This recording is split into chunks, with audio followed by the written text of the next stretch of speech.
Buenas tardes a todos. Inicialmente, eu gostaria de agradecer a Guilhermo pela invitação, a Corteva pela oportunidade. Vou compartilhar minha tela inicial.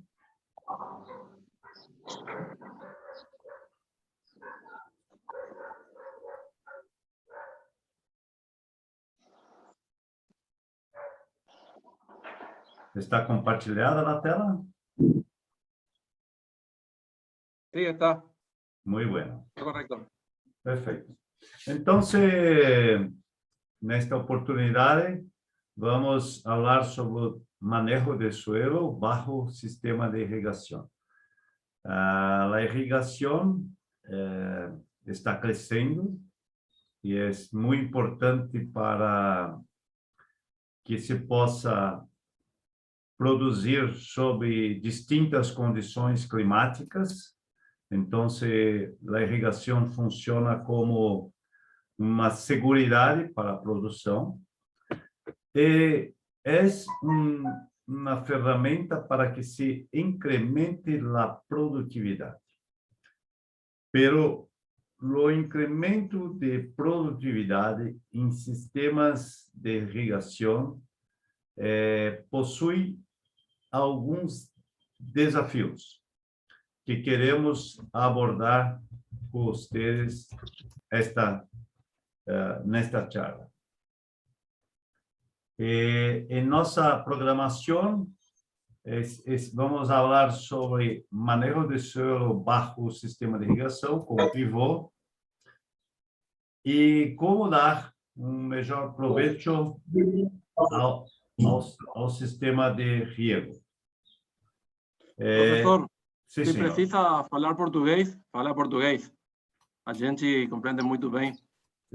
Bueno, para mim está bem assim. Me encanta o espanhol. Se me compreendem, estou tranquilo. Bueno, ok. Bueno, gracias. Estratégias para melhorar o perfil de solo e reduzir a compactação bajo sistemas irrigados e não irrigados.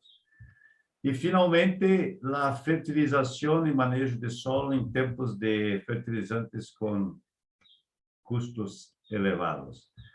Bueno, este último assunto... Este último assunto... Qual era? Eu não estava de manejo. Este último assunto, eu vou deixar para discutir com vocês em conjunto ao final. Então, eu vou concentrar minha apresentação em os dois primeiros temas e eu deixamos o último para na discussão aberta.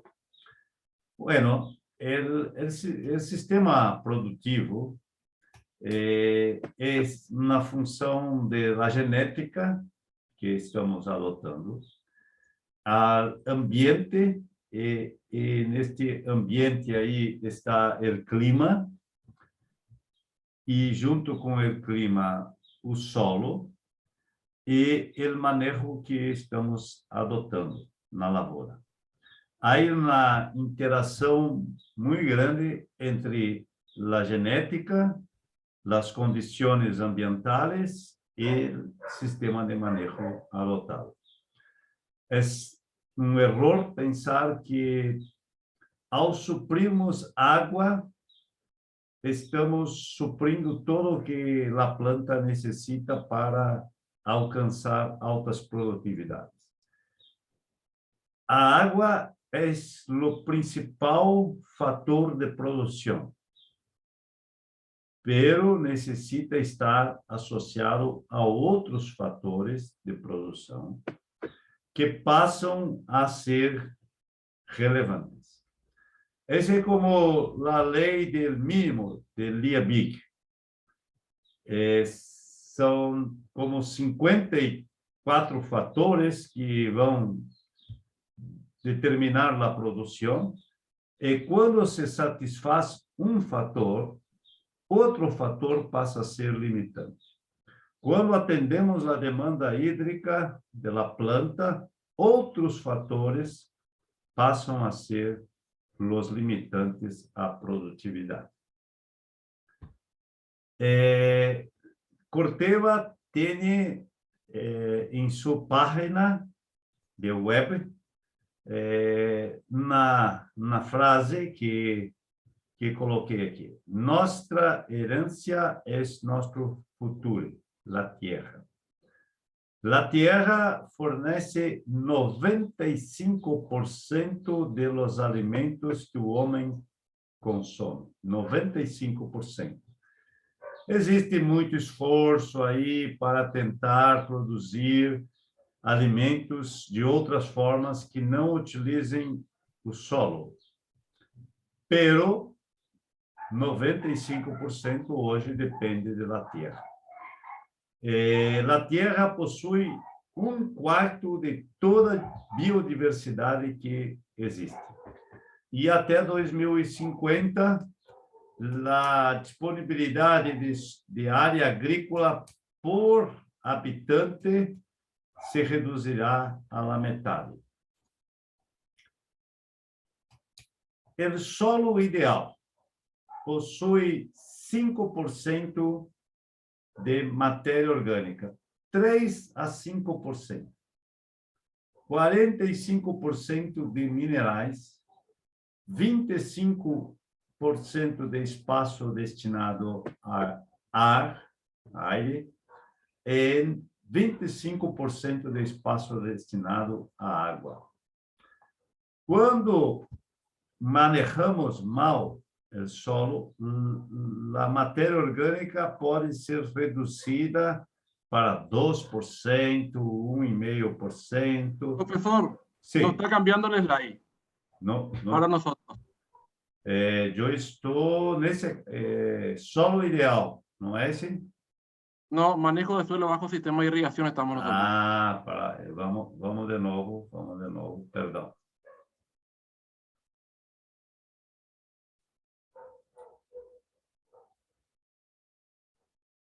Esse está agora sistema produtivo, sim? Não. Aún no aparece. Não? Não aparece todavía? No, para mí por lo menos no. Sí, vamos. Ahí, ahora sí. Ahora estamos. Ahora ahí está. Está bem. O solo, como falava, que representa 95% de toda a produção. Bueno. O solo ideal possui como 5% de matéria orgânica, 45% de los minerais, 25% de espaço destinado a ar e 25% de espaço destinado a água. Quando manejamos mal o solo, a matéria orgânica pode ser reduzida para 2%, 1,5%. O espaço destinado à fase sólida, os minerais, avança sobre o espaço destinado a ar e o espaço destinado à água. O solo se torna compactado e, consequentemente, ele é solo que tem menor aeração e menor capacidade de armazenagem de água. Como está a Terra em globo? Esse de uma publicação recente nos mostra que ao redor de 18% do solo do mundo está descoberto, está nu, sem cobertura. 25% do solo do mundo está altamente degradado. 8% moderadamente degradado. Ligeiramente degradado, 36%. E apenas 10% do solo agrícola do mundo está melhorando, está com sua qualidade sendo melhorada. Esse é um número que nos preocupa muito, porque estamos produzindo alimentos, pero estamos degradando a matriz produtiva. Muito bem. Quais são as causas da degradação da terra? Bueno, esse é um assunto muito interessante. E as causas da degradação da terra são o preparo de solo muito intensivo, com arados e grades que comprometem a estrutura do solo, especialmente os solos mais arenosos. Solos arenosos são os mais suscetíveis à ação de los implementos agrícolas. Outra causa de degradação é agricultura sem cobertura do solo. Essa é uma causa muito importante, porque o solo fica exposto à ação da água da chuva, do vento e insolação solar. E isso afeta toda a biota do solo e causa o que chamamos o encrustamento superficial, que seria o selamento da superfície do solo, que é importante para a infiltração de água no solo e para a troca gasosa, de modo que entre oxigênio no solo e saia CO2. Essa é uma foto que tirei há um tempo atrás, na África do Sul. Esse lado esquerdo, temos 30 anos de preparo frequente e retirada de todo o resíduo do solo e como ficou o teor de matéria orgânica, abaixo de 1%. Do lado direito, temos na pastura com quicuio, as fincas são lado a lado. Essa pastura com quicuio, 30 anos de quicuio, sem preparo, e o teor de matéria orgânica acima de 3%. Então, a matéria orgânica é um indicador sensível ao manejo. Quando pensamos em sistemas irrigados, aí tem, com relação à matéria orgânica, um ponto muito importante. Porque a irrigação complementar, suplementar que hacemos, acelera a oxidação de matéria orgânica. Então, se pode dizer que sistemas irrigados têm que ter uma atenção especial com o conteúdo de matéria orgânica, porque os micro-organismos se beneficiam da irrigação que estamos aportando para nossos cultivos. E o micro-organismo vai decompor mais rápido o rastrojo que temos na superfície do solo. Esse é um ponto importante. O segundo ponto importante para a eficiência de um sistema irrigado é o sistema radicular das culturas que estamos aí cultivando.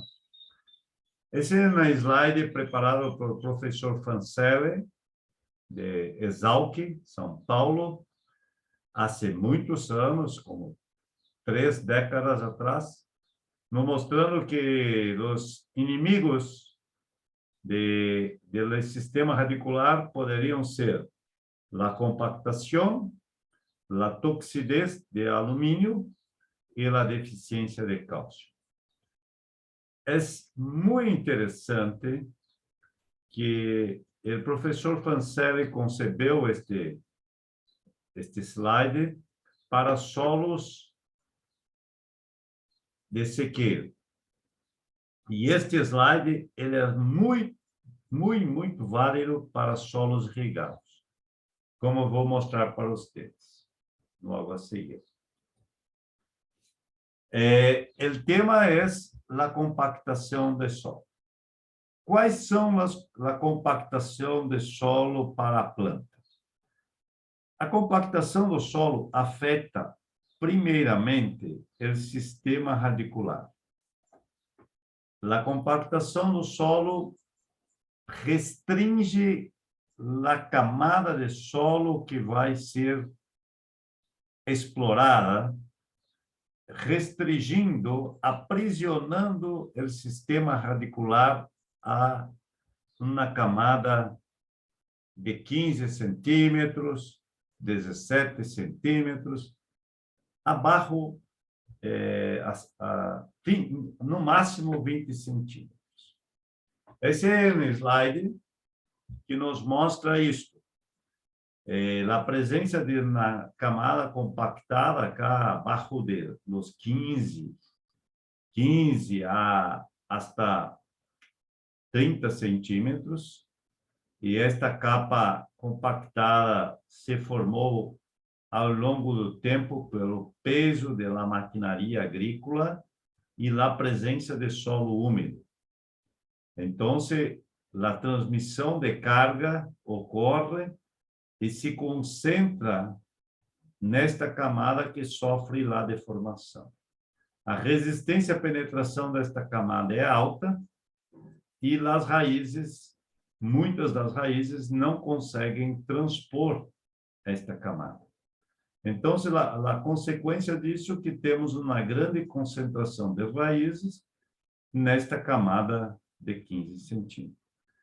É possível ver que algumas raízes conseguem passar por essa capa compactada, e isso ocorre quando há uma fenda no solo, há um bioporo, há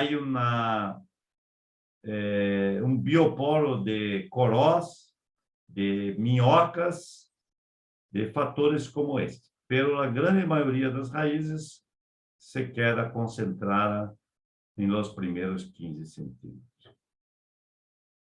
Como consequência da compactação, há uma perda de eficiência no aproveitamento de nutrientes. Esse é um slide preparado há muitos anos pelo Dr. Ciro Rosolém, de Unesp Jabuticabal, São Paulo.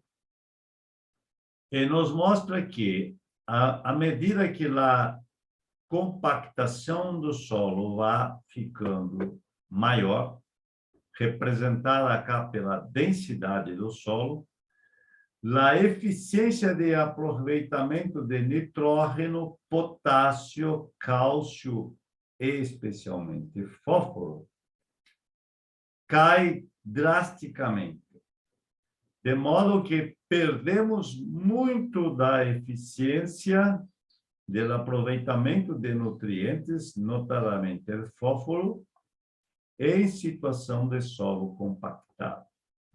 E aí chegamos à pergunta que me foi feita, a terceira pergunta. Se o preço de fertilizante está às nuvens, como posso aproveitar melhor os nutrientes que já possuo no meu solo? E a primeira resposta é: evite a compactação. Tente ao máximo evitar a compactação. Ou, se ela está presente, temos que descompactar o solo, porque senão vamos ter uma perda de eficiência daqueles nutrientes que temos. Então, compactação é um grande problema para nós outros, com o tema de aproveitamento de nutrientes. De modo que, para nitrógeno, aplicamos 2 vezes mais nitrógeno do que as plantas irão necessitar. O fósforo, aplicamos 3 a 5 vezes. E o potássio, 1,5. Acá está o ponto. Se vamos diminuir a fertilização, temos que ter eficiência no aproveitamento dos nutrientes. Mas como podemos ter eficiência no aproveitamento de nutrientes? Precisamos trabalhar com 2 temas: o sistema radicular e a armazenagem de água. Há necessidade de trabalharmos muito bem estes 2 temas. Esta é uma foto de um amigo que está aí no Paraguai, Ken Morilla, com quem trabalhei há muitos anos aí, quando geramos um trabalho de recomendação de fertilização para o Paraguai.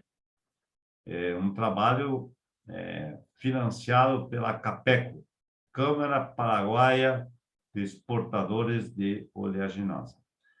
Acá temos um belo perfil de solo aí com 3 metros de profundidade, uma alúvia que não chega a ser uma chuva muito pesada, mas vemos que a infiltração de água deste solo está completamente comprometida e muita água está sendo perdida. Esse é o ponto que queria fazer uma reflexão com vocês. Vamos suprir água com nosso pivô de irrigação. Pero como está a armazenagem da água da lluvia, da precipitação natural?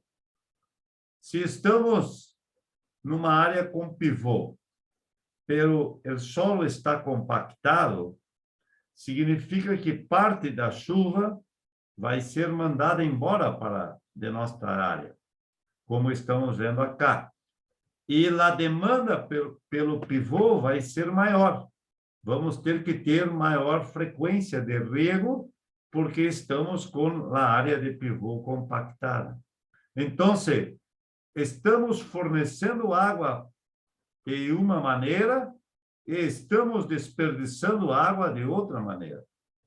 E a armazenagem de água da alúvia é a mais econômica.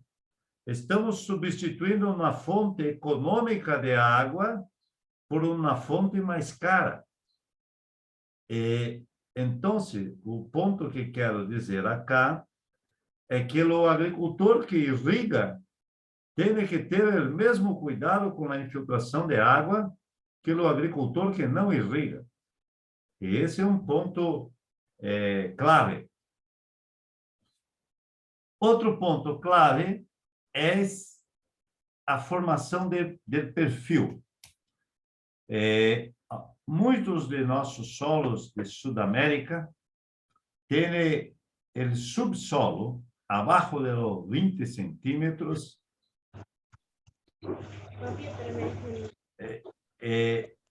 abaixo de los 20 centímetros ácidos.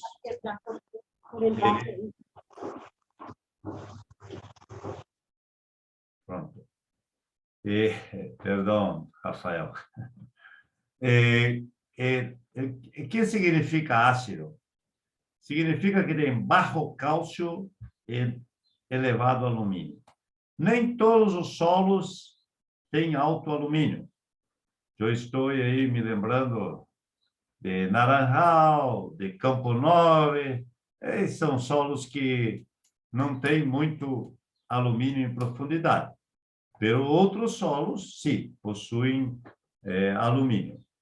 E a consequência disso é que, as raízes não vão penetrar.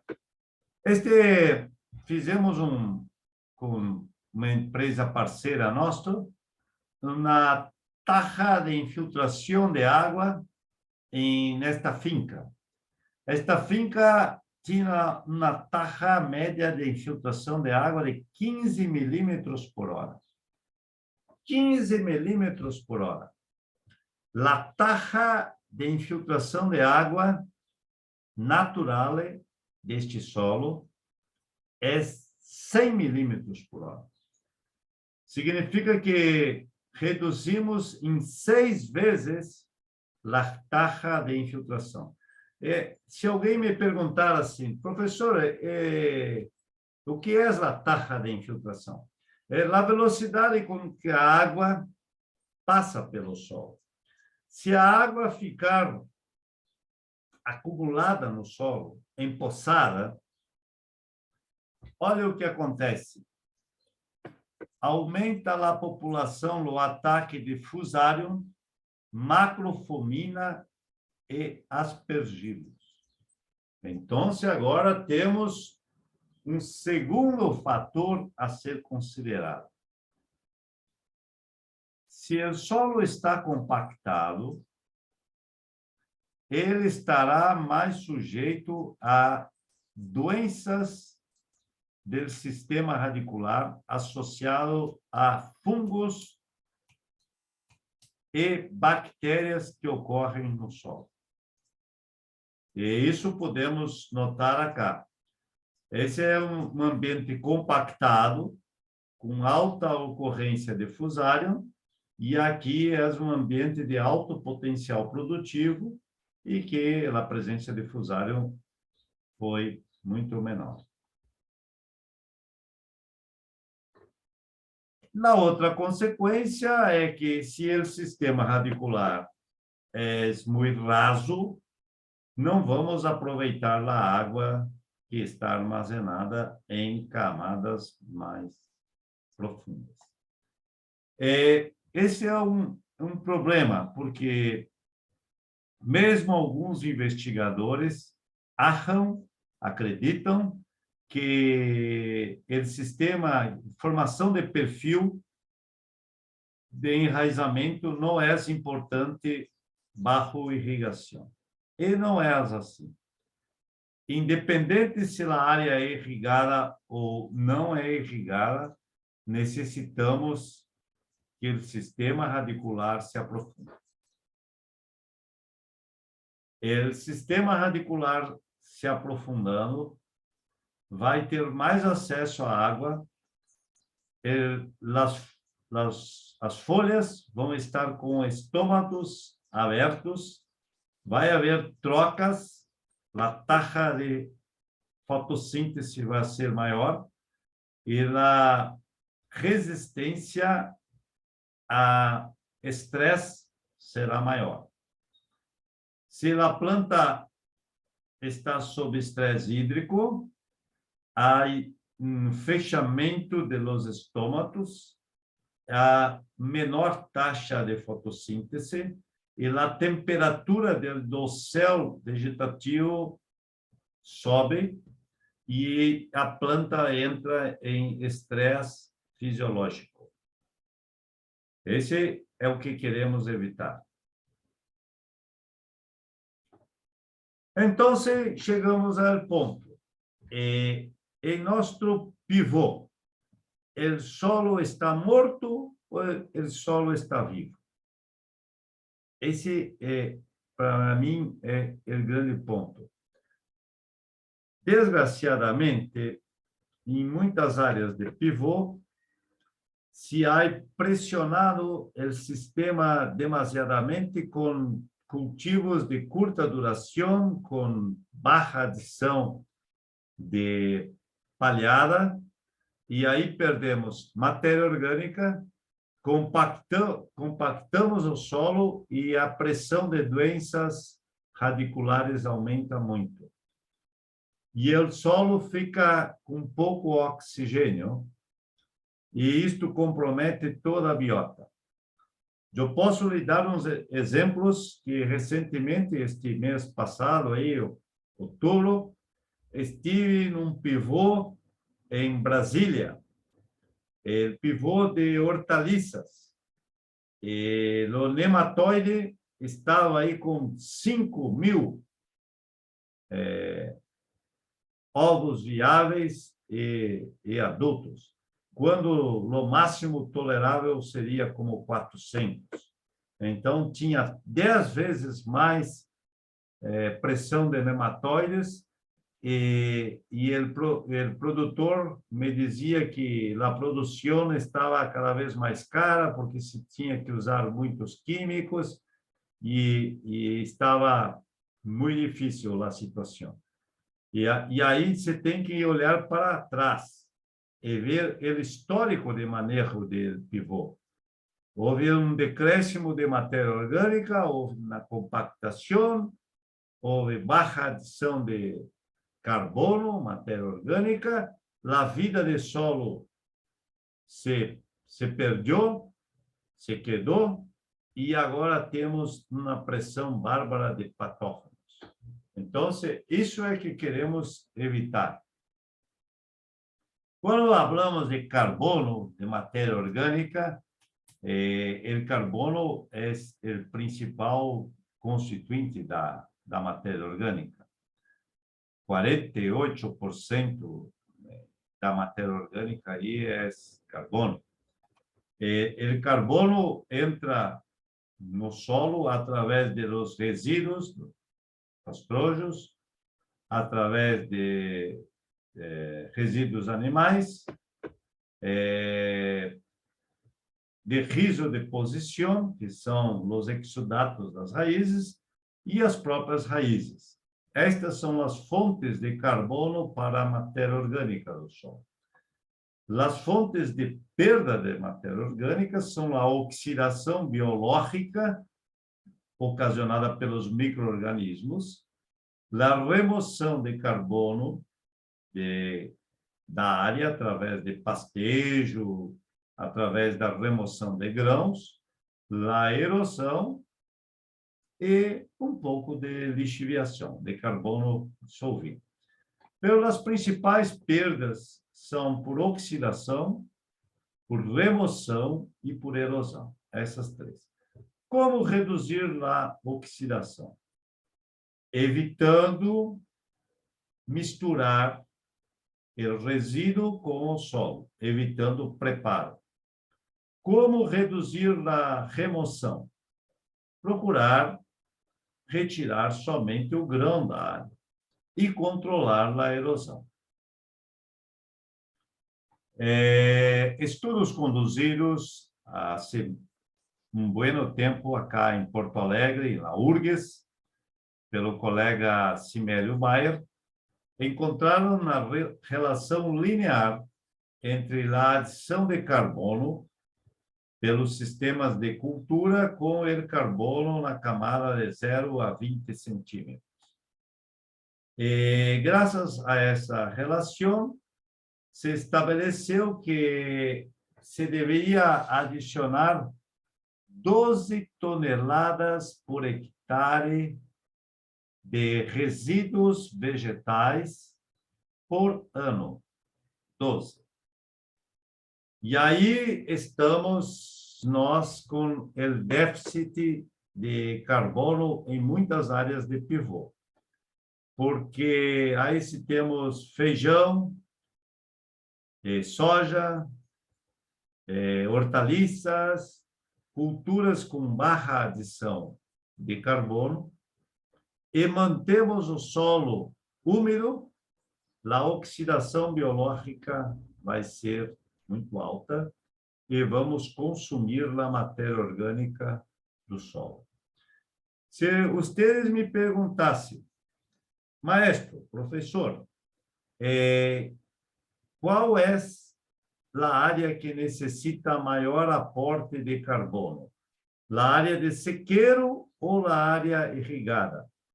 E eu responderia a você, a área irrigada necessita maior aporte de carbono. Mas não é isto que ocorre. Ocorre exatamente o contrário. Você tem muito maior aporte na área de sequeiro. De toda resíduo vegetal que estamos aportando, apenas 20%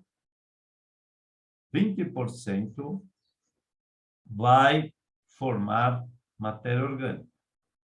20%. Pero o sistema radicular forma até 40%. Então, se queremos aumentar o teor de matéria orgânica de nosso pivô, o que temos que fazer? Temos que trabalhar com raízes, porque as raízes são mais eficientes em formar matéria orgânica. Então, há muitas opções. Há milheto, o milho, o sorgo, trigo, cevada, avena. Há muitas opções. O que importa é aportar, em algum momento, um sistema radicular grande. E quando aumentamos a matéria orgânica, aumentamos a reciclagem de nutrientes. Então, a última questão: como aumentar, como produzir com baixo uso de fertilizantes minerais, conservando a matéria orgânica. Se você tem um bom teor de matéria orgânica, você tem naturalmente uma fonte muito rica de todos os nutrientes. Talvez tenhamos que suplementar alguns, mas a maioria dos nutrientes estão lá. Se por acaso eu deixei meu solo compactar com baixo teor de matéria orgânica, vou ter problemas, porque a eficiência da planta em aproveitar os nutrientes é baixa e também nós temos pouca matéria orgânica para ciclagem de nutrientes. Este tema de construção de perfil favorável ao enraizamento me encanta. Estou aqui com o campeão nacional, o recordista nacional de produção de soja. Esta família aqui, a família Seitz, de Paraná, Guarapuava, produziram 142 sacos de soja por hectare. Isso é uma loucura. 142 sacos de soja são como 8,5 toneladas de soja. Esse é o recorde brasileiro. E eu fui lá nesta finca para ver como estava o manejo do solo, o que haciam para produzir, para terem quebrado este recorde. Evidentemente que a produção de la finca média, o promédio, não é tão alto assim. Pero o promédio é superior a 6 toneladas, né? A 7, aproximadamente, vamos ver aqui. Aí como 6,5 toneladas de soja. Esse aqui na imagem, aí próxima de Foz do Iguaçu, no Paraguai, estava visitando um produtor de descendência alemã, e ele estava aplicando calcário em cima da braquiária. E eu perguntei, puxa, mas com toda essa massa vegetal aí aplicando calcário com equipamento chamado Brutus, e usando o RTK, então se o equipamento está aí aplicando calcário, depois vem aqui, depois faz mais essa volta aqui. E eu perguntei, mas por que aplicar o calcário com toda essa massa verde? Não era melhor dessecar tudo isso aí? esperar esta massa verde murchar e depois aplicar el cal? E este agricultor me respondeu o seguinte: eu quero matar esta braquiária com herbicida. Quando as raízes começarem a apodrecer, vão formar caminhos para a infiltração de água e o calcário fino, um calcário bastante fino, estando próximo do local da infiltração, vai fazer com que o calcário penetre no solo e seja conduzido a camadas mais profundas. Me interessei muito por este sistema, porque é realmente um sistema muito interessante, e ele me informou que não tinha interesse que a partícula fina de calcário fosse transportada pela água de enxurrada. Veja, com uma marra como essa, a água da alúvia vai infiltrar sem escoar, porque há uma grande massa vegetal. Há um trabalho antigo feito no Paraná que nos mostrou a descida de carbonato de cálcio, calcário, em solo descoberto. A descida de calcário foi muito lenta e somente até 10 centímetros de profundidade. Com a presença de resíduos de aveia, a descida, o movimento de calcário no perfil foi o dobro e atingiu camadas mais profundas. Os mecanismos envolvidos nesse processo são vários, pero o carbono dissolvido e a infiltração de água representam importantes mecanismos de descida de cálcio no perfil. Essa é uma situação oposta. Este agricultor aplicou calcário em solo descoberto e teve a infelicidade de ter 60 milímetros de chuva após a aplicação de calcário. E agora o calcário está transportado para longe do local em que foi aplicado. E você veja cá, na parte superior, o calcário está lá, mas na encosta, o calcário foi todo transportado. E agora, o que fazer? Vamos vir aqui com uma retroescavadeira e recolher este solo e calcário e aplicar aqui? Estamos numa situação muito complexa. Então, se me perguntarem que tipo de calcário temos que usar, eu vou recomendar o calcário mais fino. Porém, lembre-se que o calcário fino é o que é mais facilmente transportado pela chuva. Esse é um trabalho que publicamos há um tempo atrás, mostrando que a saturação de alumínio na camada de 25 a 40 centímetros prejudicou a produtividade de milho de uma forma muito significativa. Então, temos que reduzir o alumínio abaixo de 20 centímetros para altas produtividades. E aumentar o cálcio. O aumento de cálcio no perfil foi, inclusive, mais importante do que a redução de alumínio. Então, se me perguntarem como aumentar a eficiência de uso de água num pivô, eu digo, aumente o cálcio no seu perfil de solo. Como posso aumentar o cálcio no perfil de solo, professor? Não deixar o solo compactar, alta infiltração, fontes de fertilizantes ou de corretivos que possuam bastante cálcio. Aí temos uma infinidade.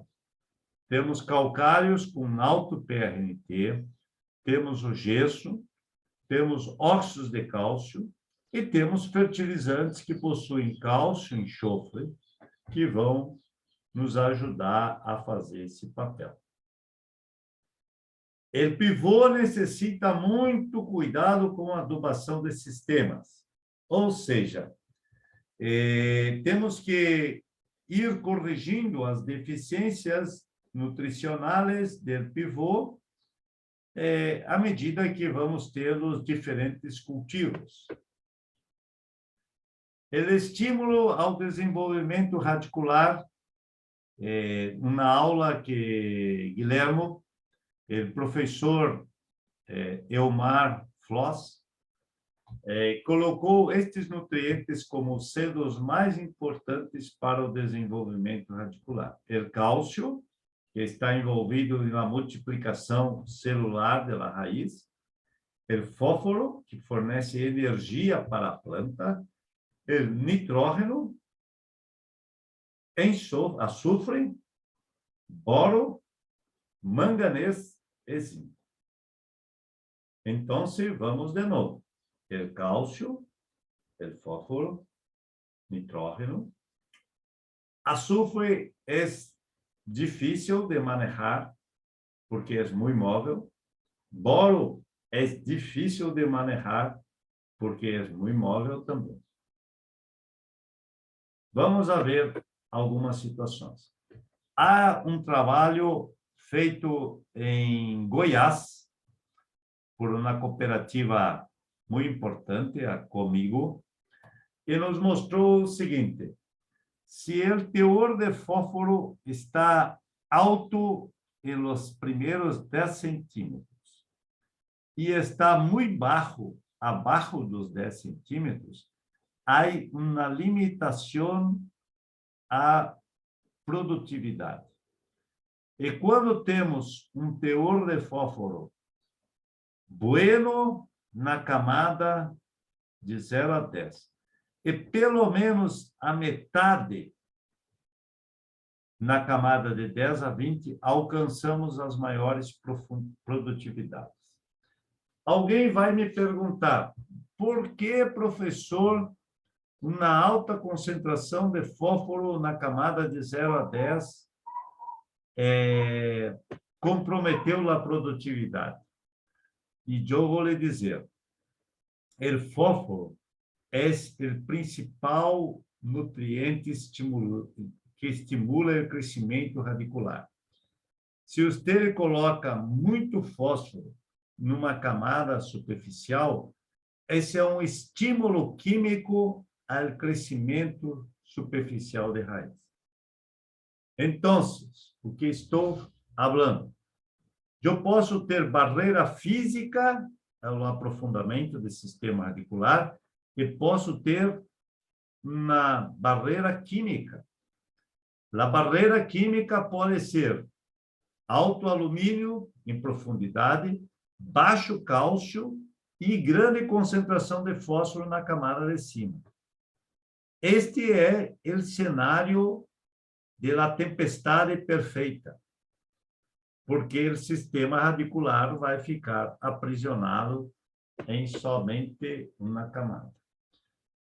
Realizamos um trabalho junto com os parceiros de Stara, da empresa amiga nossa, nos brindou com um protótipo e publicamos isso na revista americana Agronomy Journal.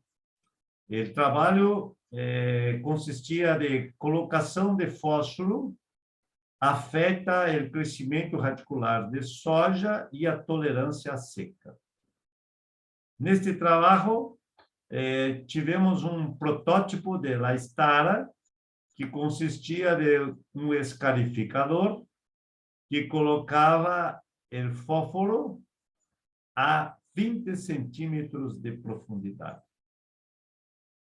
E comparamos o sistema radicular, que está aqui embaixo, com duas situações. Aplicação de fósforo superficial.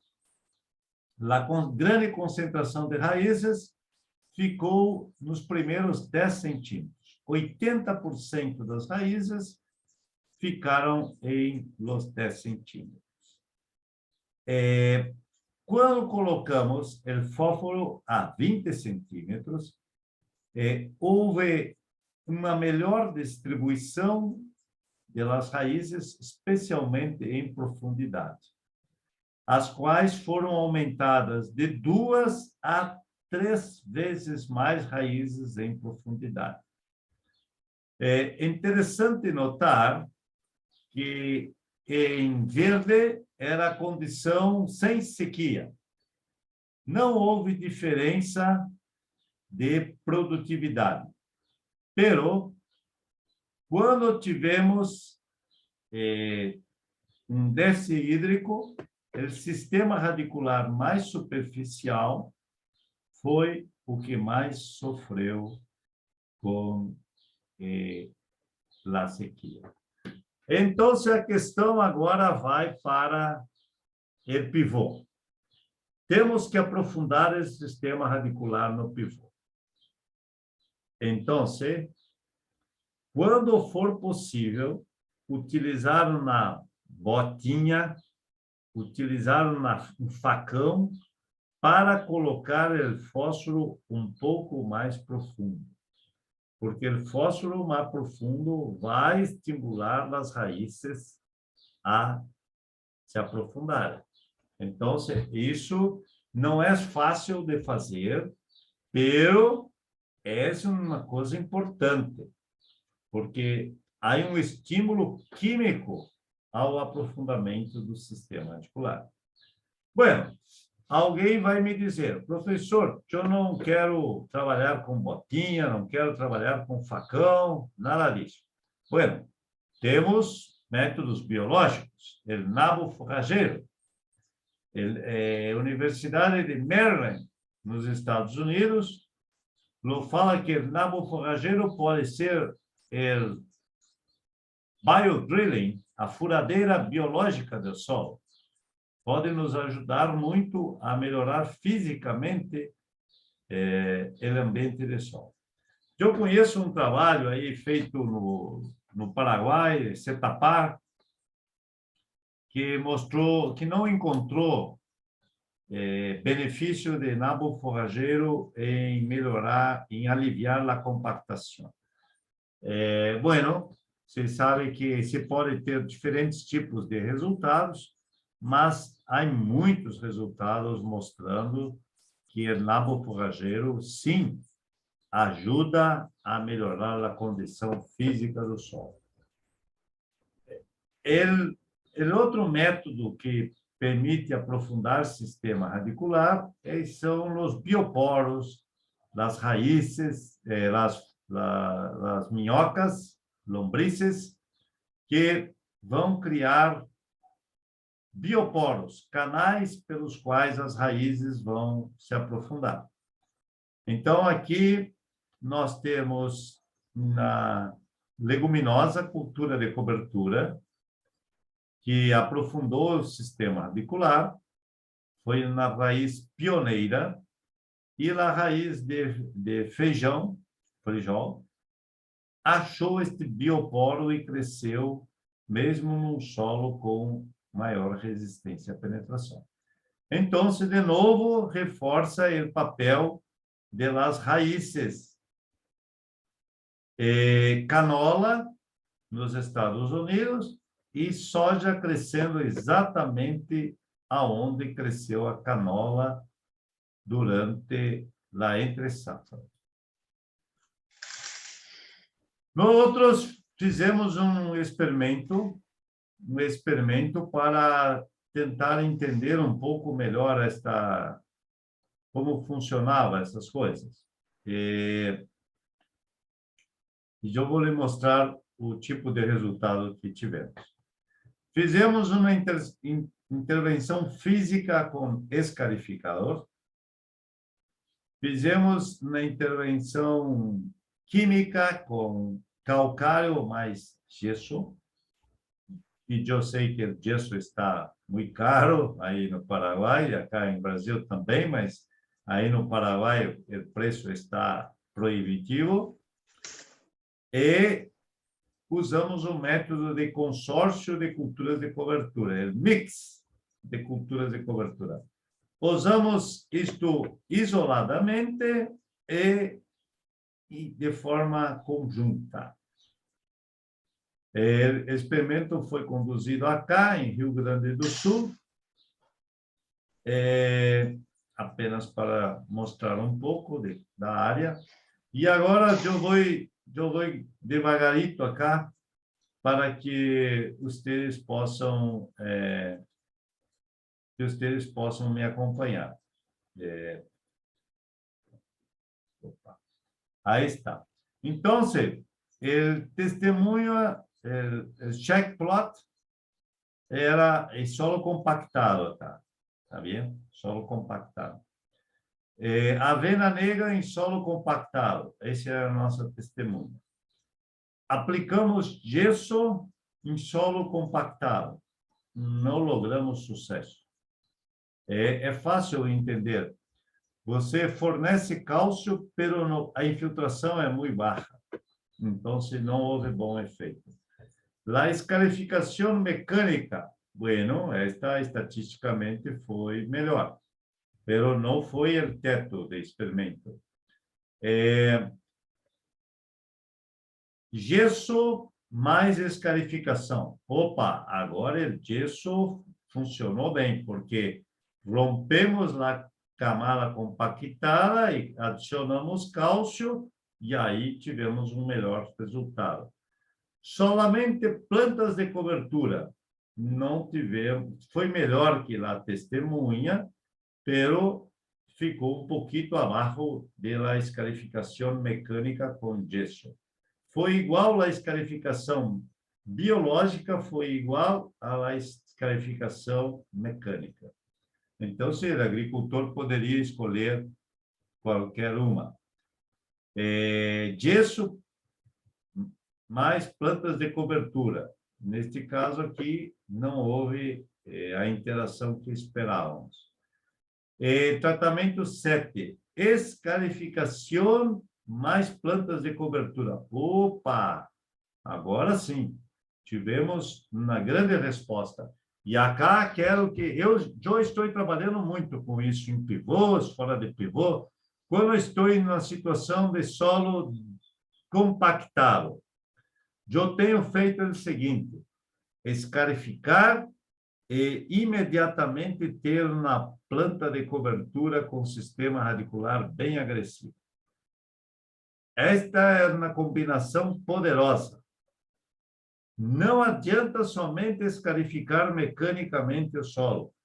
Tem que escarificar e colocar raízes na cultura que adicione bastante raízes, e aí vamos resolver o problema. O melhor tratamento: calcário, gesso, escarificação e plantas de cobertura. Acá foi o melhor tratamento. Então, solo compactado.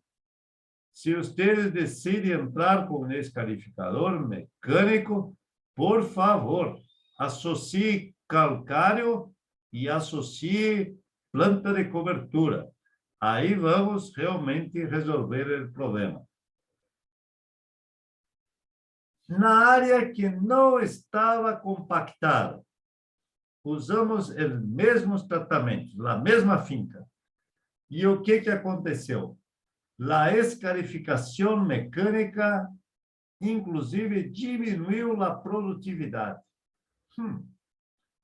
Por que se escarificar na área que não está compactada pode ser prejudicial?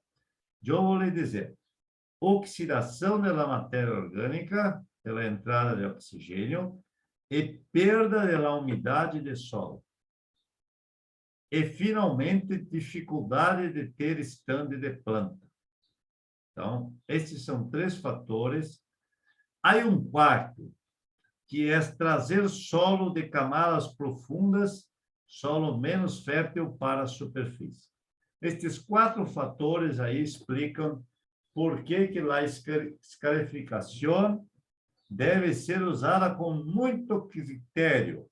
Não se pode sair escarificando qualquer área, porque às vezes pode ser contrário ao nosso interesse. E a melhor situação foi plantas de cobertura do solo e plantas de cobertura de solo mais uma fonte de cálcio. Então, aonde o solo não está compactado e vocês querem melhorar este solo, temos que trabalhar com o mix de culturas de cobertura e uma fonte de cálcio.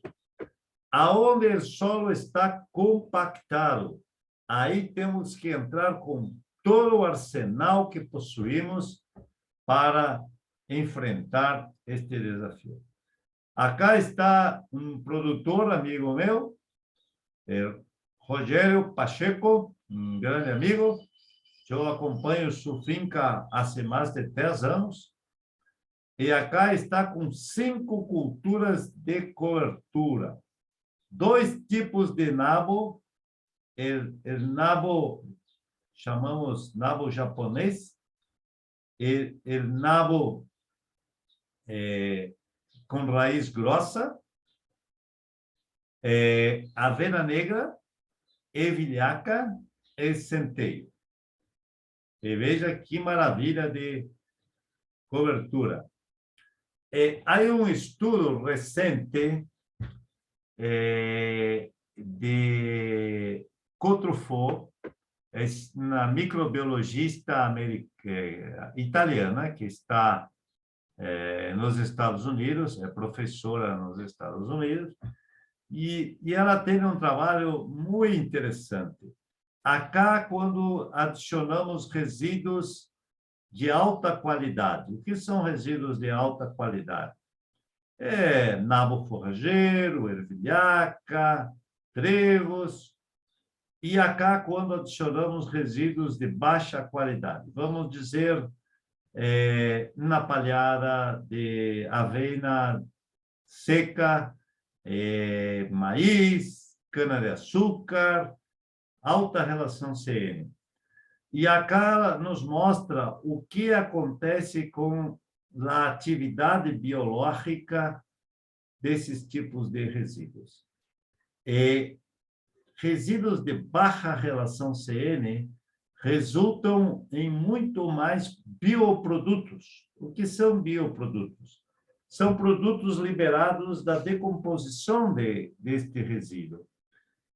Enquanto que um resíduo de baixa qualidade vai nos dar uma quantidade de bioprodutos muito menor e, a largo prazo, resíduos de alta qualidade vão nos dar mais matéria orgânica, inclusive.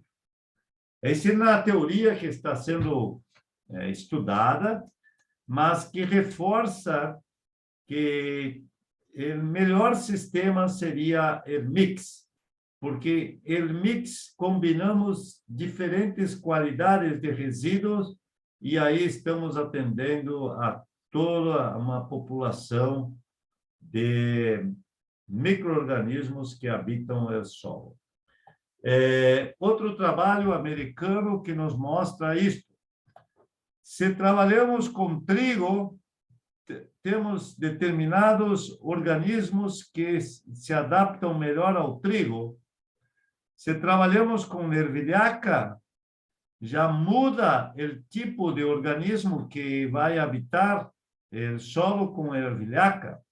Se trabalhamos com aveia, avena negra, outros organismos vão habitar.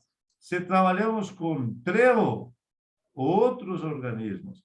Então, se queremos diversificar a biota do solo, o que temos que fazer? Misturar cultivos para estimular uma diversa gama de organismos no solo. Vou pular este slide aqui. Uma outra questão muito importante é a semeadura, a distribuição de plantas em na nossa área de pivô. Temos que diminuir ao máximo o erro de distribuição. Aqui eu apresento um trabalho que realizamos com distribuição precisa de plantas. Isso é a produção, e acá a produção com distribuição imprecisa de plantas. Pioneer, Corteva, tem uma longa tradição em estudar isto. Eu me abasteço muito de relatórios de Pioneer, de Corteva, sobre esse tema.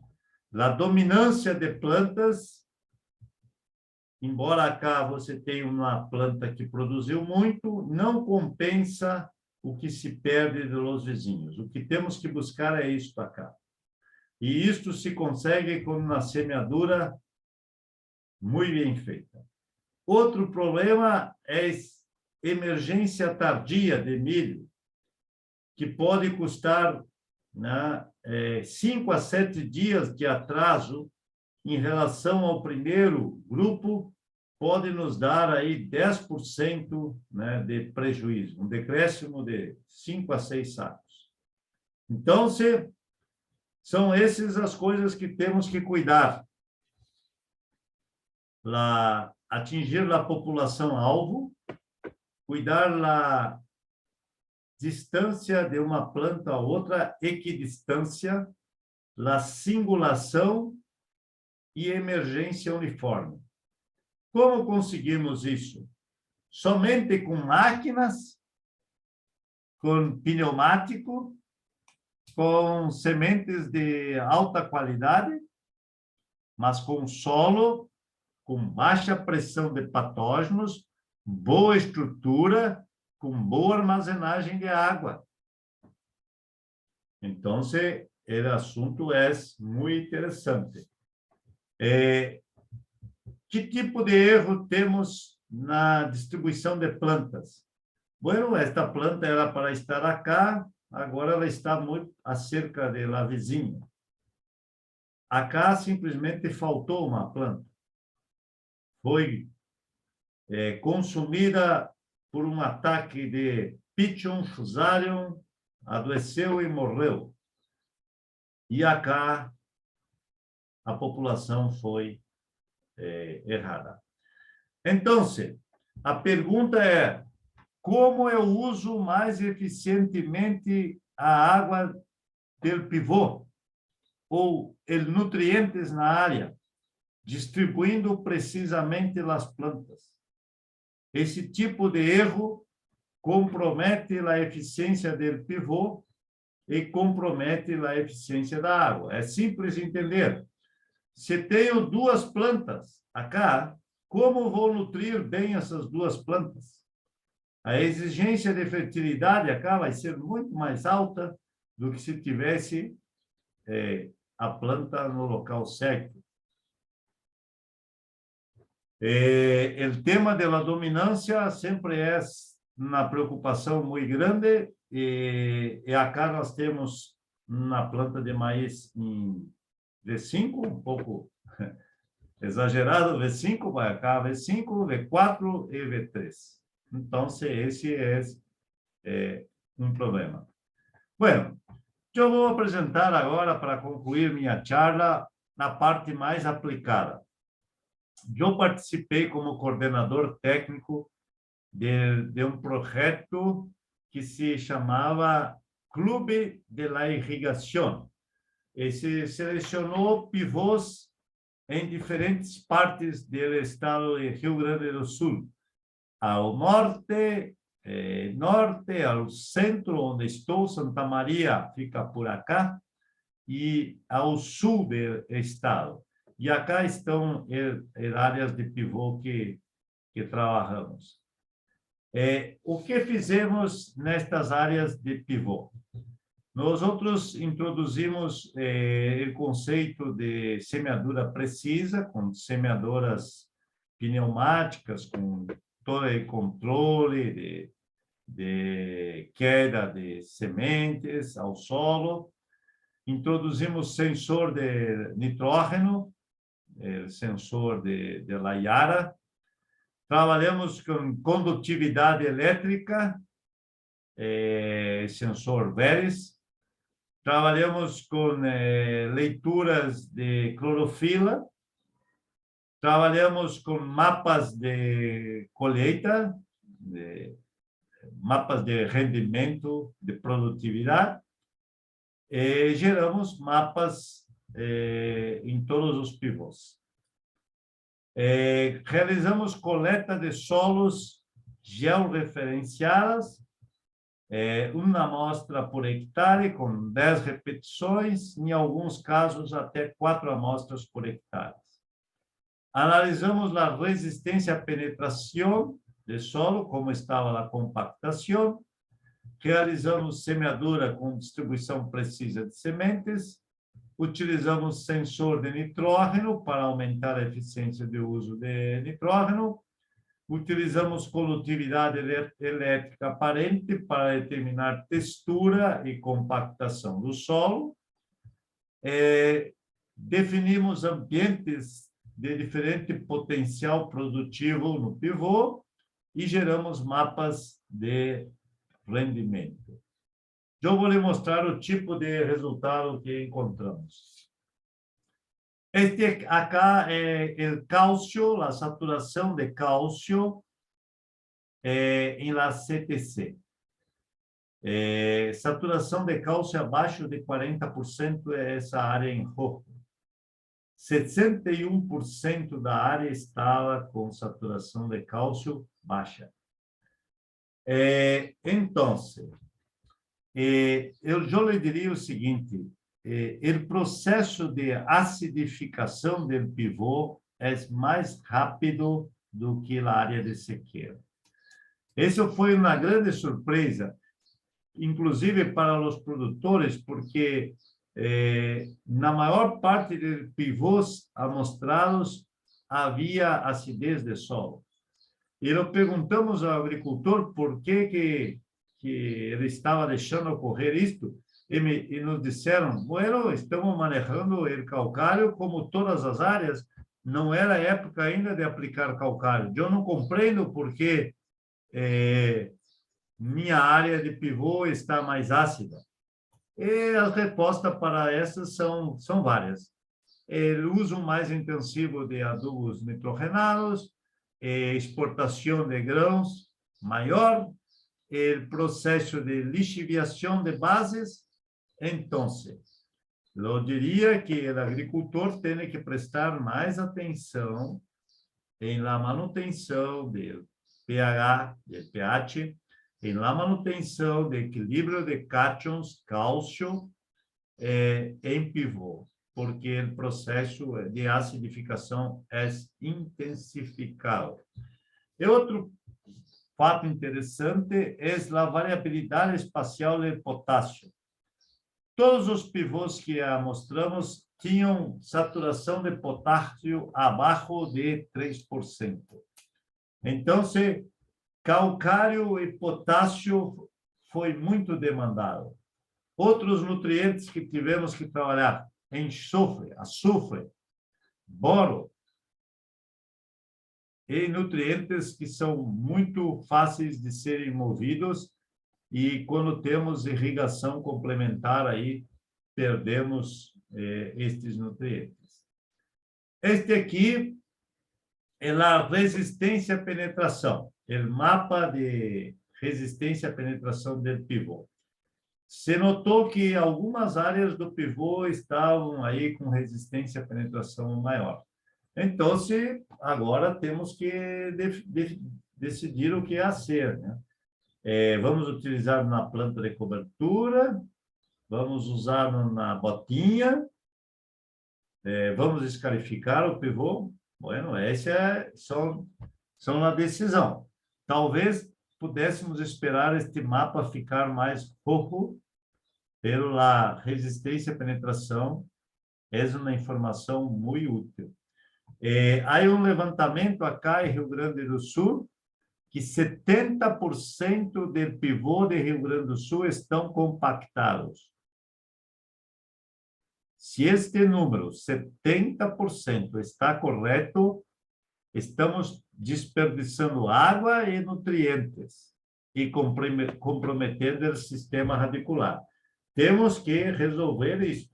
Não se pode deixar esta situação. O que fizemos nas áreas de pivô?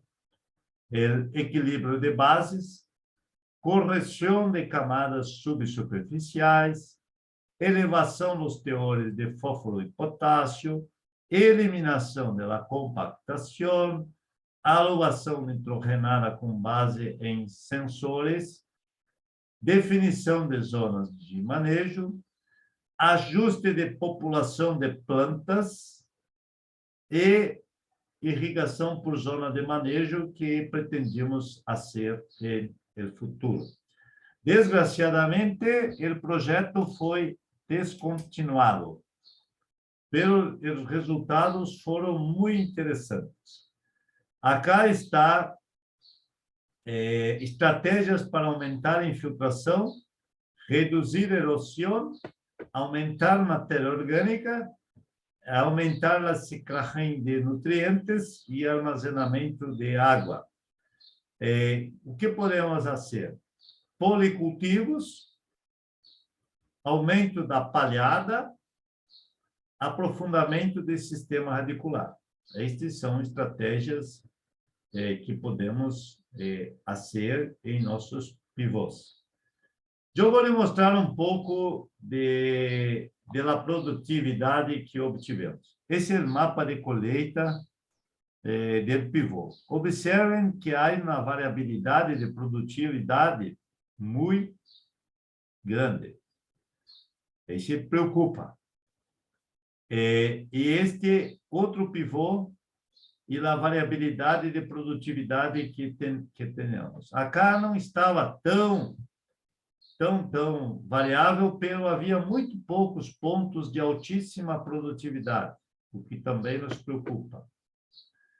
E acá você tem a área do pivô, mapa de colheita, com o sistema do produtor e com o sistema do clube de irrigação, com todas aquelas práticas que havíamos mencionado.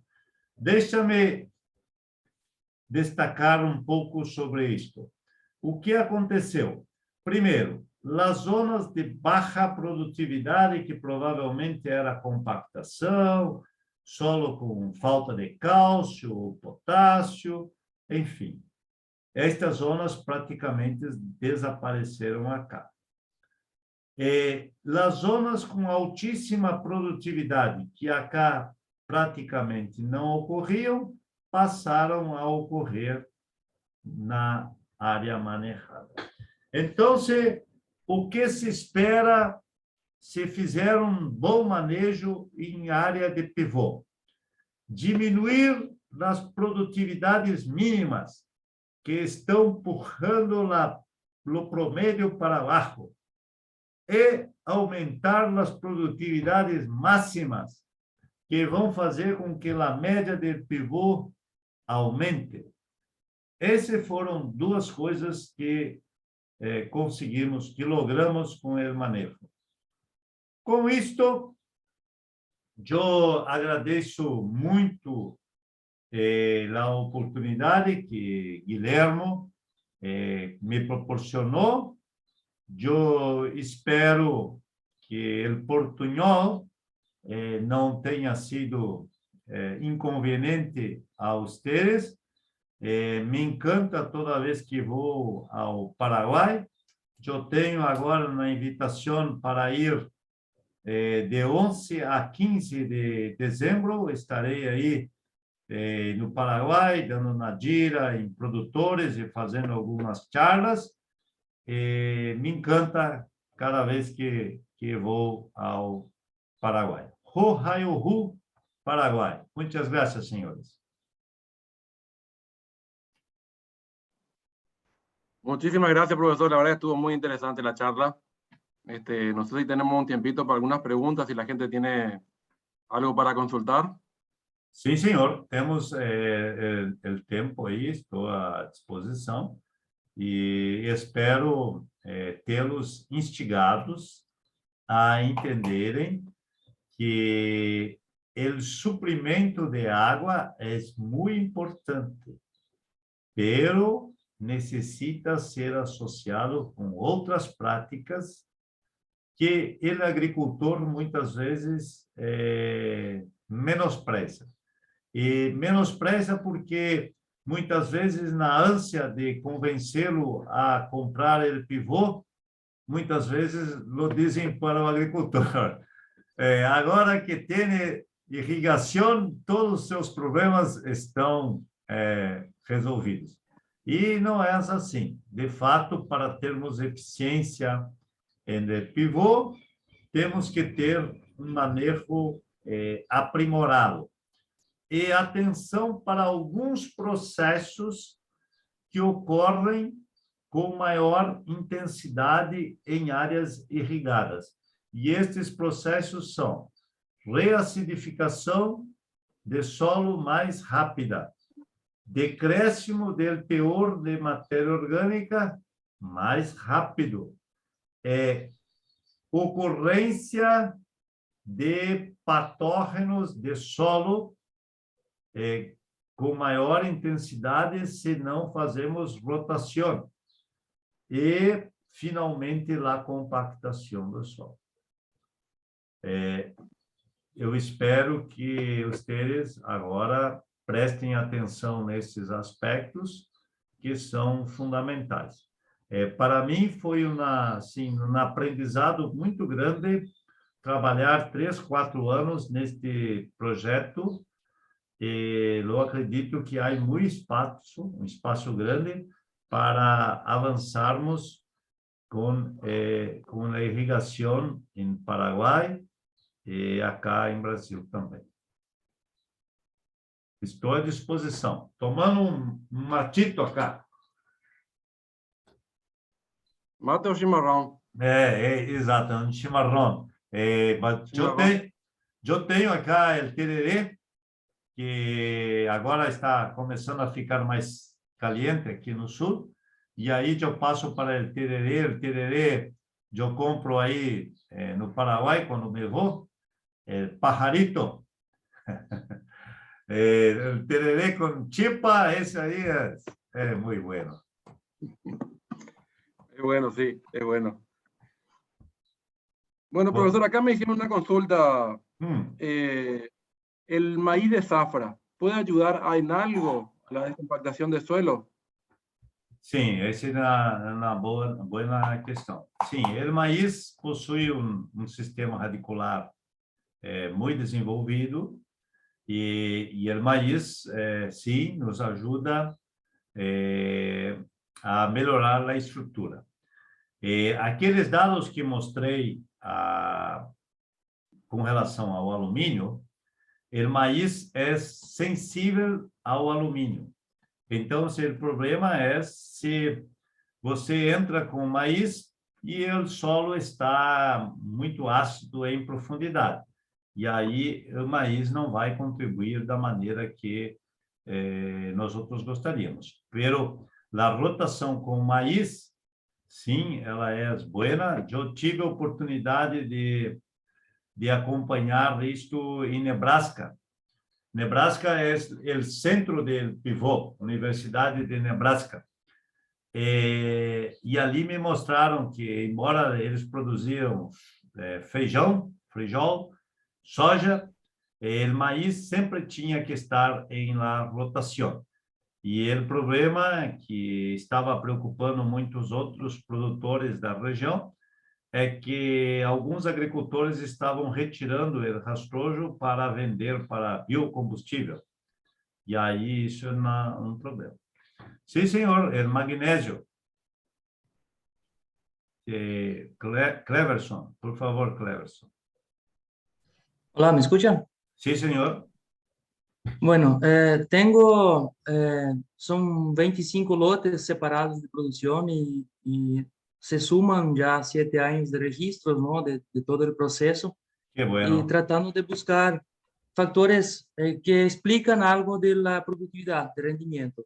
Perfeito. En 3 años seguidos hicimos análisis química de granos y traté de cruzar con varios aspectos relacionados a la productividad, nutriente por nutriente, condición de sequía, variedad, varios factores. Y lo que me resaltó en ese cruce fue contenido de magnesio en el grano con relación a productividad. Me encontré una representatividad de más de 60%, casi 70%. Ni el aluminio, que tenemos mucho acá, llegó tan cerca o tan alto esa relación. Y interesante es que esa relación es con el contenido de magnesio en el grano producido de cada lote correspondiente, obviamente, con la productividad. Si cruzo con el contenido de magnesio en el suelo, su relación con las bases, no encuentro la misma tendencia, ni siquiera la relación directa de contenido de magnesio en granos con contenido de magnesio en el suelo. ¿Hay alguna explicación para eso que podríamos tratar de encontrar una respuesta, investigar el porqué de esta relación? Bueno, primeiramente, Cleverson, felicitações pelo trabalho de investigação. Eu não me apresentei a vocês, eu deveria ter feito isso. Eu sou um velho maestro aí da cátedra da universidade, tenho 31 anos de universidade, um saludo especial, Cleverson. 31 anos. Escuta? Sim. 31 anos de la cátedra, e eu tenho estudantes de maestria, doutorado, orientei já mais de 5 paraguaios aí em maestria e doutorado acá em Santa Maria. Então, felicitações por sua investigação. A primeira maneira que hacemos é análise foliar. Normalmente, análise foliar com análise de solo, encontramos uma relação mais assertiva, mais direta. O grano é o nutriente que está sendo exportado no grano. Você fez uma relação do nutriente que está exportado com a produtividade. E, pelo que eu entendi bem, Cleverson, quando aumentava o magnésio no grano, aumentava a produtividade. Foi isso, é? Perfeito. E não havia relação, que é a primeira coisa que suspeitaria, é que havia uma relação de cálcio e magnésio no solo. Por exemplo, o uso muito continuado de calcário calcítico poderia gerar desbalanço na relação cálcio-magnésio, e este desbalanço ocasionar que nós tivéssemos muito cálcio próximo do sistema radicular, e a planta acabava absorvendo cálcio e deixando o magnésio para trás. Pelo jeito, não foi o caso que aconteceu, né, Cleverson? Não, a relação cálcio-magnésio estava boa. Perfeito? Sim, sim. Tá. Perfeito. Mas eu não recomendaria, baseado em seu trabalho, que se usasse calcário calcítico nessa área. Era bom se trabalhar com uma fonte mais equilibrada de cálcio e magnésio. O que pode estar acontecendo são micronutrientes ou algum processo fisiológico que está prevenindo o aproveitamento do magnésio. Eu necessitaria de uma análise foliar para saber se o magnésio também está deficiente em la hoja, em la folha. Se ele estiver deficiente na folha e no grano, aí eu tenho que buscar alguma fonte de magnésio. Se, por outro lado, se o magnésio está na folha e não é translocado para o grano, aí pode ser algum micronutriente ou algo fisiológico. Pode acontecer. Eu não, até este momento, nunca encontrei uma situação como essa. Mas eu quero te dizer, Cleverson, que é muito importante esse tipo de investigação. fui convidado para ir ao Vale do São Francisco, onde se produz manga, uva de mesa para exportação, para a Europa. E lá, numa fazenda com altíssimo investimento, me falaram assim: acá nós temos agricultura de precisão mais desenvolvida no mundo. A consultoria vem de Israel e de outras partes do mundo. Então, eu perguntei, mas por que você acha que estão tão desenvolvidos assim em estudo? Eu disse, sim, professor, nós fazemos fertirrigação, nós fazemos análise de solo, análise foliar, análise de seiva e, finalmente, no fruto. Aí eu tirei o chapéu e disse, sim, senhor, aí vocês estão realmente muito avançados. E perguntei, mas isso ajuda? Ele disse, sim, professor, se notamos, por exemplo, que o fruto está faltando cálcio, é importante para nós, porque o cálcio vai ajudar o fruto a durar mais tempo no transporte, a qualidade da fruta. Se notamos que está faltando magnésio, já vamos suplementar magnésio. E assim me informaram que cada etapa dessas pode haver algum ruído. Às vezes você tem o nutriente no solo, o nutriente não chega até a planta. Se chega até a planta, não chega até o órgão que é necessário, por alguma razão. A Bayer estudou um tempo o cálcio. O cálcio é muito necessário na frutificação, por exemplo, de maíz ou soja. A demanda de cálcio é tão alta em dados estádios fenológicos que mesmo você tendo cálcio no solo, a planta não tem condições de, via floema, demandar todo o cálcio que está sendo necessitado lá na flor. E por isso que muitas vezes você utiliza uma adubação foliar aí com algum complementozinho de cálcio ou de potássio, que é exatamente para compensar o fluxo de nutriente através da planta. Então, temos que avançar, Cleverson. Eu fico à sua disposição para que a gente vá entender melhor aí aonde que está o problema. Por que o magnésio que está no solo não está chegando no grão? E você pode, talvez, tentar alguma adubação foliar aí para ver se isto aumenta a produtividade.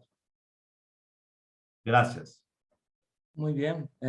Por ahora lo que estamos haciendo es recolectando datos, ¿no?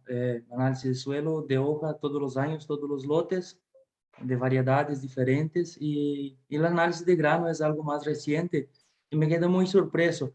El problema, el detalle no está tanto en la falta de magnesio en el grano que explique la productividad baja. Está en que los lotes con mayor rendimiento son los que tenían mayor contenido de magnesio. La relación es en la situación de los lotes más productivos. Si miramos el contenido de magnesio, tenían el contenido mucho más alto que el promedio, mucho más alto que lo recomendado, que lo común que dicen la exportación, ¿no? en el grano. Eso llamó la atención.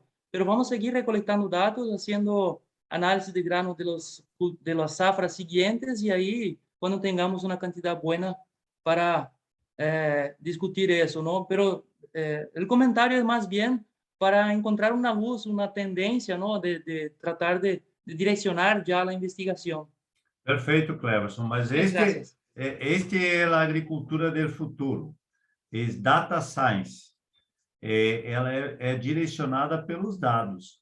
Quando você encontra um dado que nem esse, que não está descrito em literatura, que é uma situação talvez muito particular de uma região, isso pode gerar uma recomendação que vai solucionar um problema que não estava sendo considerado. Então, no futuro, cada vez mais o dado é que vai direcionar nosso manejo. Esse é muito importante, porque às vezes se soluciona um problema. Cálcio, magnésio e potássio, eles competem pelos mesmos sítios de absorção. Então, às vezes você tem muito potássio, pode deixar o magnésio para trás. Às vezes você tem muito cálcio e potássio, o magnésio fica para trás. Eu gosto muito de equilíbrio nutricional. Eu trabalho muito com isso.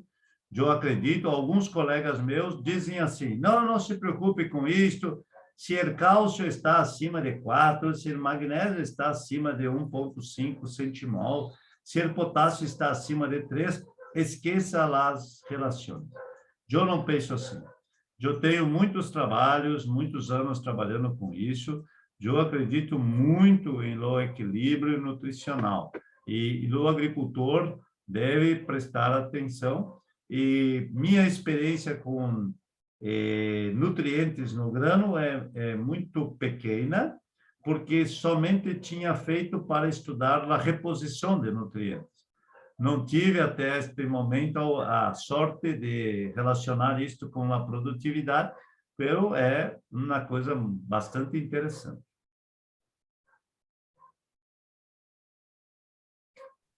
Solo más un comentario. Muchas gracias nuevamente por la presentación. Gracias a Corteva por permitir tener ese nivel de presentación. Yo creo que ha sido muy útil.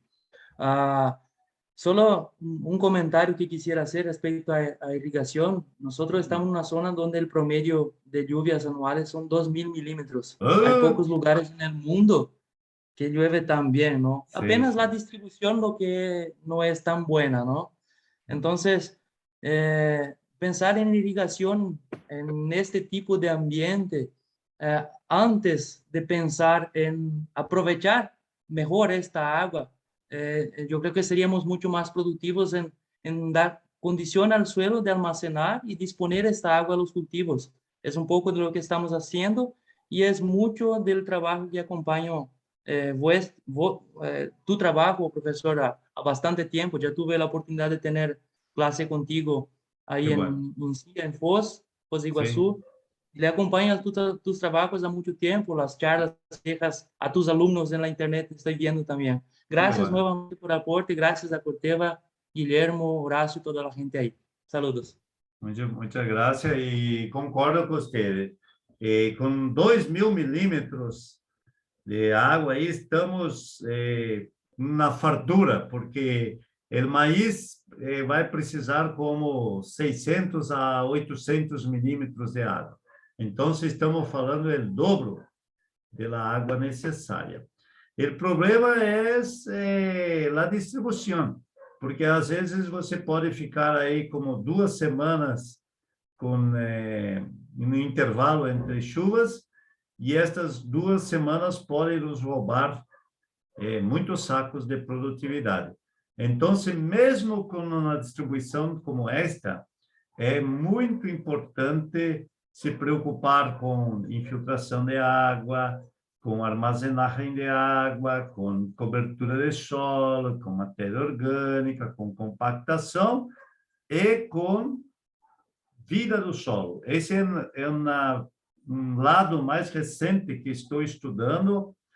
Estamos fazendo análise de DNA do solo e estamos encontrando que a compactação está muito associado com patógenos de solo, porque falta oxigênio e lá o excesso de umidade favorece pitchon, macrofomina, e isto compromete o estande de planta, e compromete a eficiência do sistema radicular em aproveitar nutrientes. Então, essas são coisas que vamos ter que prestar atenção. Pressão de doenças de solo está muito grande, especialmente em áreas irrigadas. E isso temos que abrir bem nossos olhos, porque às vezes perdemos produtividade por isto. Graças por seu comentário, sempre uma alegria muito grande estar aí com pessoas interessadas, dedicadas, como é a equipe de Corteva. Profesor, le hago una consulta. Sí, señor. En Paraguay, creo que casi todo Paraguay, para la zafra que viene va a haber una reducción importante en el uso de fertilizante químico. ¿Cuánto de esto nosotros podemos llegar a suplir con el encalado? ¿Cuánto nos puede ayudar en recuperar lo que tenemos en el suelo? Porque la verdad que se va a reducir con el precio de $1.000 la tonelada de fertilizante, 1.300 el cloreto, entonces está complicado. Sim, senhor. Guilherme, essa é a pergunta que vale 1 milhão de reais, de guaranis e de dólares. Todo agricultor me pergunta isso. Quanto posso reduzir de la adubação? Professor, eu vou reduzir. Não há outra maneira. O que posso fazer? Eu vou tentar elencar algumas fatores que estamos aí falando que podem nos ajudar. Primeiro, reduzir a compactação. Se existe compactação, vamos tratar de diminuir a compactação com métodos mecânicos, métodos biológicos ou a combinação de mecânico e biológico. Esse é um ponto. Ponto número 2. Utilizar uma cultura de cobertura, um mix, para ciclar nutrientes. Esse é poderoso. O potássio se pode ciclar até 3 vezes mais do que na necessidade de soja, por exemplo. Você pode ciclar aí 200 a 300 quilos de K2O com culturas de cobertura. O fósforo se pode ciclar como 20 a 40 quilos de P2O5. O nitrógeno se pode ciclar como 80 a 100 quilos de nitrógeno. E assim todos os outros nutrientes. Então, aquele agricultor que me diz assim, não, eu não vou gastar plata com sementes de culturas de cobertura. E quando eu digo assim, mas a cultura de cobertura significa que você vai estar ciclando nutrientes como se fosse na adubação, abono verde. Então, eu digo, o custo da semente comparativo ao fertilizante está excelente. Agora invista em método biológico de ciclagem. Bueno, a adubação organomineral. Bueno, aí Paraguai e nós outros acá temos fontes de organominerais. Muitas vezes o questionamento de organomineral é porque a concentração é baixa, pero se o preço compensa, se há uma fonte boa, esse pode ser uma opção para enfrentarmos esse preço muito alto de los insumos. Evidentemente que solos que têm a fertilidade construída são candidatos a receberem uma adubação com menor concentração de fertilizantes minerais e mais orgânicos, e solos que são mais pobres, estes aí já seria um pouco complicado. Mas o organomineral também deve crescer bastante este ano. E a última é que o agricultor escolha bem aonde vai cortar, em que local vai cortar a adubação. Então, uma amostragem de solo bem feita pode ser um belo diagnóstico para saber aonde temos uma reserva e possamos usar esta reserva e aonde não temos. Outros métodos que não falei acá são métodos biológicos que estamos estudando, como solubilizadores de fósforo. Você pode utilizar bactérias solubilizadoras de fósforo. Você pode utilizar azospirillum para estimular sistema radicular e se pode utilizar, inclusive, tricoderma para diminuir pressão de doenças radiculares e se pode utilizar, inclusive, micorrizas. Então, se vejam que temos aí muitas ferramentas que possamos lançar mão. O que não dá certo, Guilherme, alguns agricultores que me dizem assim, eu não vou usar fertilizante mineral e não vou fazer mais nada. Aí não vai dar certo. Então, você tem que... eu tenho usado o meu tempo aí junto aos agricultores para dizerem o seguinte, se você não vai utilizar fertilizantes ou vai utilizar uma dose menor, invista em ciclagem, invista em eficiência, invista em conhecer mais o seu solo, o seu ambiente produtivo, porque isso vai permitir você ser mais assertivo. Não faça voo cego. Não faça el corte pelo corte. Saiba onde você pode cortar e o quanto você pode cortar. Graças, Guilherme. Esse é o grande assunto de los agricultores na próxima safra. Estamos aí todos muito preocupados com essa temática. Ok, excelente. Muchas gracias, profesor. Gracias a ustedes. Bueno, amigos, eu vou parar agora de gravar. Agradeço muito a atenção de todos, na satisfação. Eu estive em treinamento realizado em Foz do Iguaçu para Pioneer, o encontro de consultores, e foi também um grande evento.